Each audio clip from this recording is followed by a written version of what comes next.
শুভেচ্ছা আমন্ত্রণ খেলাধুলা নিয়ে ইন্ডিপেন্ডেন্ট টেলিভিশনের নিয়মিত আয়োজন যত খেলায় সাথে আছি ফেরদৌস ইসলাম। আর শুরুতেই জানাবো শিরোনাম। নিউজিল্যান্ডের বিপক্ষে প্রথম 2 ওডিআই ম্যাচের জন্য 15 সদস্যের দল ঘোষণা, আগের স্কোয়াডে আস্থা বিসিবির।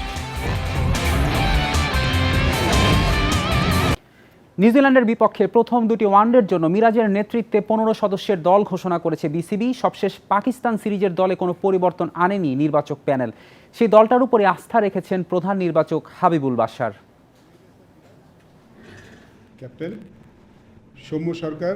নতুন নির্বাচক প্যানেলের প্রথম দল ঘোষণা, আশরাফ হোসেন লিপুর রেখে যাওয়া দলটার উপরেই ভরসা রেখেছেন প্রধান নির্বাচক হাবিবুল বাশার।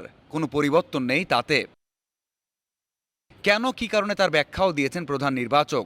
সাইড বেঞ্চে থাকা সৌম্য, মাহিদুল, তানভীর, শরীফুলকে পর্যাপ্ত সুযোগ দেওয়ার পক্ষে, এমনকি অফ ফর্মে থাকা সাইফ হাসানকেও সেরা ছন্দে দেখার অপেক্ষায় তারা। যখন কাউকে সুযোগ দেওয়া হচ্ছে আমরা মনে করি যে 3টে ম্যাচ ইনাফ না। সো যেহেতু তিনি খেলেছেন আমরা তাকে আরেকটু সুযোগ দিতে চাই, তারপরে হয়তো আমরা we can make a call. So আমরা আসলে এই চপ অ্যান্ড চেঞ্জের মধ্যে যেতে চাই না। যখন কে সুযোগ পেয়েছে তাকে আমরা পর্যাপ্ত সুযোগ দিতে চাই। সাইফ হাসান ডেফিনেটলি তার সুযোগটা পাবেন, তার only then we can take a decision. দল গঠন নিয়ে অধিনায়ক মেহেদী হাসান মিরাজের কথা শুনেছেন প্রধান নির্বাচক। 2027 বিশ্বকাপের পথ সহজ করতে র্যাঙ্কিং উন্নতিতে নজর। বৈশ্বিক আসরের আগে স্কোয়াড নিয়ে পরীক্ষা নিরীক্ষার পক্ষে নন হাবিবুল বাশার। পলিসি সেট করেছি যদি যখন কেউ আসবে সে যেন অ্যাটলিস্ট আমরা তাকে পর্যাপ্ত সুযোগ দিতে পারি। এবং দেখুন গত সিরিজে কিছু প্লেয়ার খেলেননি, তা আমরা আলাপ করেছি যারা খেলার সুযোগ পাননি। সো কাউকে সুযোগ না দিয়ে আমরা দল থেকে বাদ দেওয়ার পক্ষপাতিত্ব নেই। সো আমাদের কাছে মনে হচ্ছে যারা খেলেছেন তারা খারাপ খেলেননি, ভালোই খেলেছেন এবং আমরা কন্টিনিউটিতে বিশ্বাস করতে চাই। সো যার জন্য আমরা কিপিং দ্য সেম টিম। ক্যারিয়ারে উপেক্ষিত হতে দেখেছেন অনেককেই। বাদ পড়ার কারণটুকুও জানার সুযোগ ছিল না নাইম অথবা নাদিফের। প্রথমবার দায়িত্ব নিয়ে ন্যায্যতার পক্ষে কথা বললেন এই 2 নির্বাচক। আমরা দেখতাম যে অনেকেই বাদ করতো বা অনেকেই ইন করতো। সো আমাদের সবসময় এক্সপেকটেশন যেটা থাকতো, আমাদের যে প্যানেল আছে, আমাদের এই প্যানেলে আমরা যে জিনিসগুলো আমাদের মনে হয়েছিল যে আগে আমাদের এই জিনিসগুলো চেঞ্জেস হওয়া উচিত বা প্লেয়ারদের জানা উচিত, সেই জিনিসগুলো আমরা এখন চেঞ্জ করতে পেরেছি। একটা প্লেয়ার অনেক সহজে ঢুকে গেল আবার সহজে বেরো গেল, এরকম যাতে না হয় এই জিনিসগুলো আমরা খুব ভালো মতো খেয়াল রাখবো।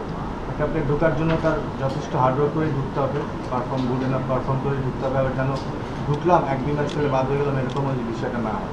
নতুন নির্বাচক প্যানেল কথা বলেছে সাকিবকে নিয়েও। যোগাযোগ হয়েছে বাংলাদেশের সাবেক অধিনায়কের সাথে।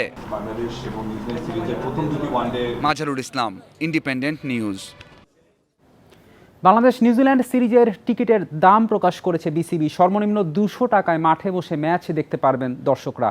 আজ সন্ধ্যা থেকে বিসিবি অফিসিয়াল ওয়েবসাইটে টিকিট পাওয়া যাবে। মিরপুরে গ্র্যান্ড স্ট্যান্ড 2500, ইন্টারন্যাশনাল গ্যালারি ও লাউঞ্জের টিকিট 1500 টাকা, ক্লাব হাউস দক্ষিণ ও উত্তর 600 টাকা, নর্দার্ন গ্যালারি 400, ইস্টার্ন গ্যালারি 200 টাকা। এদিকে চট্টগ্রামে গ্র্যান্ড স্ট্যান্ড ও রুফটপ প্যাভিলিয়নের টিকিটের দাম 2500 টাকা, শহীদ শ্রাবণ ও আবু সাইদ স্ট্যান্ড 600 টাকা। এই ছিল আজকের যত খেলা। ইন্ডিপেন্ডেন্ট টেলিভিশনের সব খবর বিস্তারিত জানতে চোখ রাখুন ফেসবুক, ইউটিউব, এক্সে। আমন্ত্রণ আমাদের পরের আয়োজনে।